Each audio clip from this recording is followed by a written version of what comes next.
भाइयों में से अगर एक या दो बहुत ज़्यादा कामयाब हो जाए और अल्लाह उनको बहुत ज़्यादा रिस्क भी दे दे, तो अक्सर देखा है कि वो बाहर तो लोगों पर खर्च कर रहे होते हैं लेकिन अपने भाइयों पर खर्च नहीं कर रहे होते।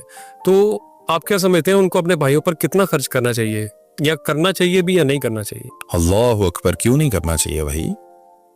बाहर खर्च करने का फायदा ही क्या है। आप बाहर करोड़ों रुपया भी खर्च कर लें, अपने भाइयों को आपने कुछ नहीं बनाया तो आपने जिंदगी में क्या किसी की मदद की है? कुछ मदद नहीं की।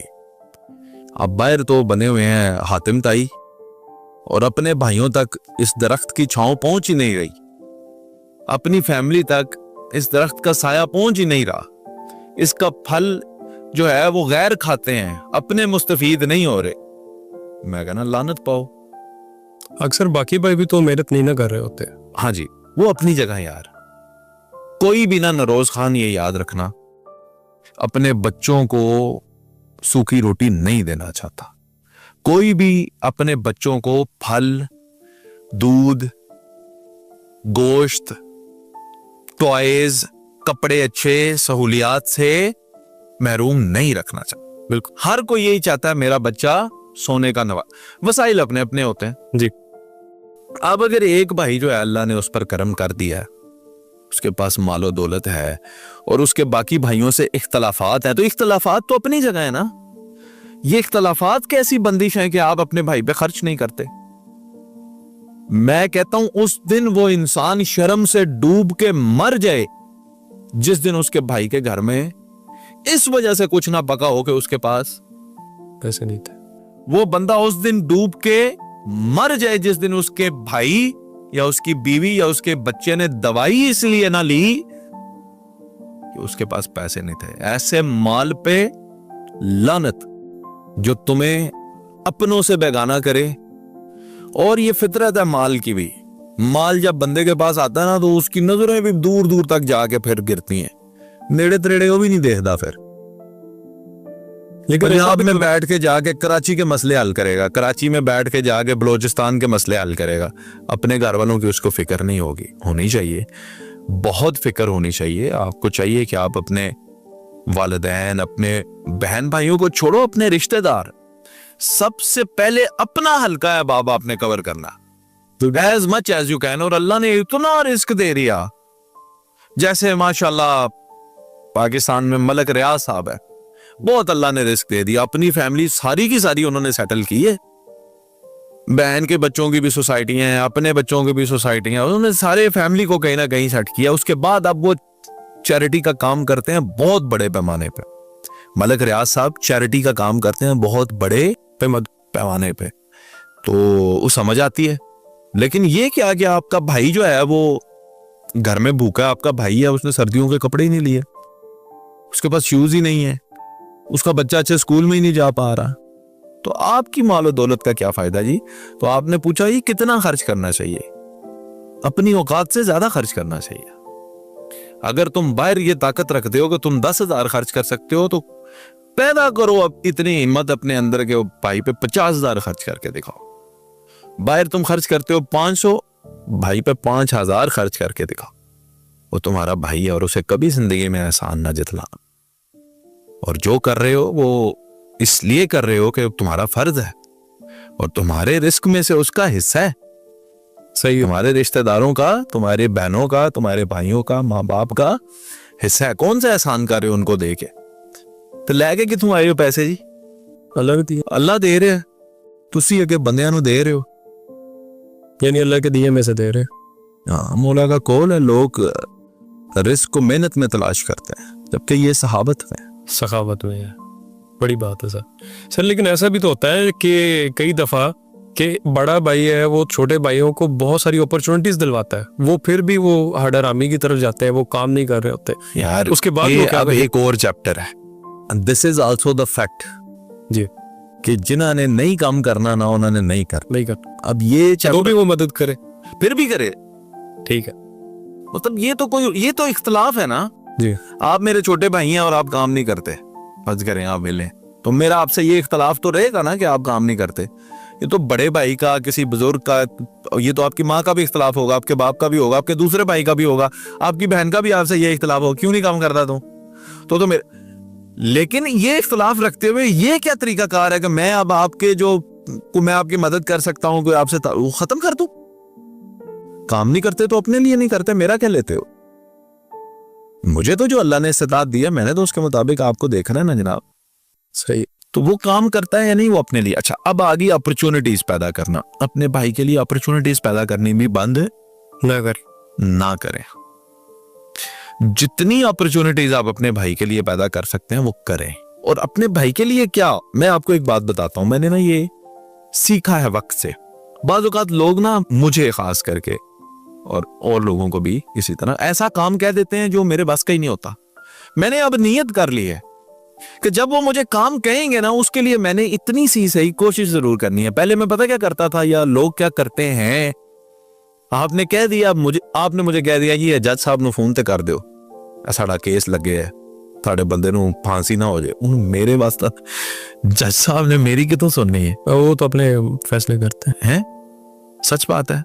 ਹੁਣ मैं नहीं करा, ਹੁਣ मैं जज साहब ਨੂੰ ट्राई जरूर करें। ਮੈਨੂੰ पता है मैं हो यार, मैं अपनी कोशिश करनी है। बंदे ने मैनू अप्रोच तो किया ना, सही।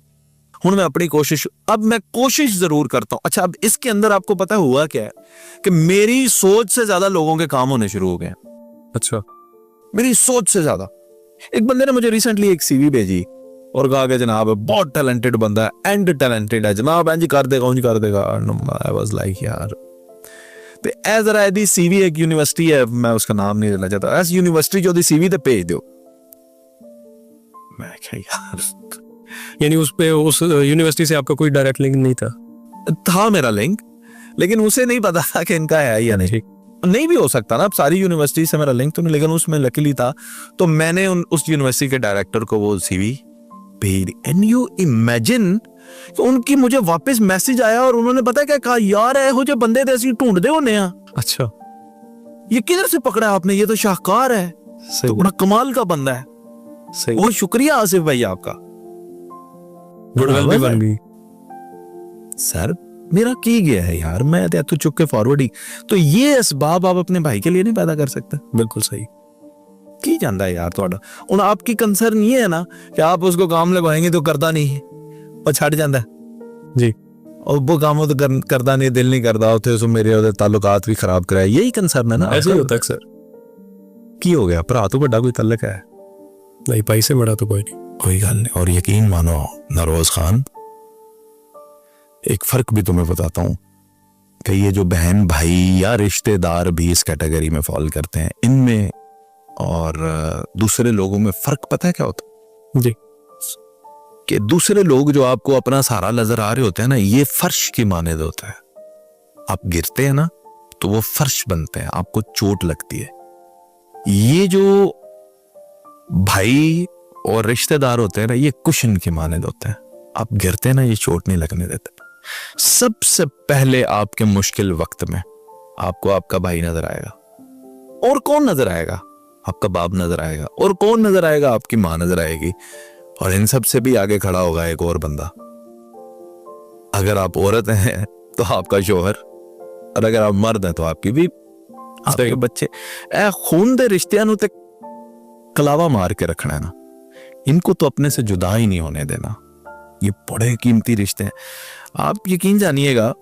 अच्छा, मेरा छोटा भाई एक सादा लो बंदा है, वो बहुत ज्यादा ताल्लुकात माशरे के अंदर बनाना, बहुत ज्यादा सोशल होना, मोर लाइक इंट्रोवर्ट बंदा आपके, अपने काम से काम रखने वाला, नमाज पढ़ने वाला, सीधा साधा, फैमिली ओरिएंटेड, बहुत ही शरीफ इंसान।